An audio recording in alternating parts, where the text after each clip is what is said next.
আসসালামু আলাইকুম। আপনি কি জানেন আপনি যে ফোনটি ইউজ করছেন সেই ফোনে আপনার হোয়াটসঅ্যাপ চলবে, নাকি হোয়াটসঅ্যাপ ইউজ করার জন্য আপনার ফোন চেঞ্জ করতে হবে? জানতে হলে ভিডিওটি পুরোপুরি দেখবেন। হোয়াটসঅ্যাপ সম্প্রতি একটি নিউজ পাবলিশ করেছে, যেখানে স্পষ্টভাবে উল্লেখ করা হয়েছে 2025 সালের জানুয়ারির 1 তারিখ থেকে যে সকল অ্যান্ড্রয়েড ফোনে কিটক্যাট ভার্সন ও অ্যান্ড্রয়েড ভার্সন 6 কম রয়েছে সে সকল ফোনে হোয়াটসঅ্যাপ চলবে না। হোয়াটসঅ্যাপ চালাতে হলে আপনাকে অবশ্যই ফোনটি চেঞ্জ করতে হবে। যে সকল ফোনে অ্যান্ড্রয়েড 6+ উপরে রয়েছে সে সকল ফোন দিয়ে আপনি হোয়াটসঅ্যাপ চালাতে পারবেন।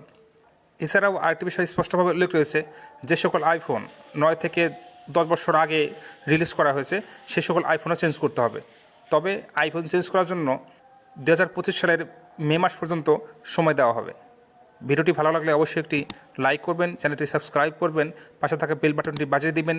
এতে করে আমি কোনো ভিডিও আপলোড করলে আপনি সঙ্গে সঙ্গে ভিডিও নোটিফিকেশন পেয়ে যাবেন। এছাড়াও ভিডিওটি শেয়ার করবেন যাতে আপনার পরিচিত বন্ধুবান্ধব ভিডিও দেখে উপকৃত হতে পারে।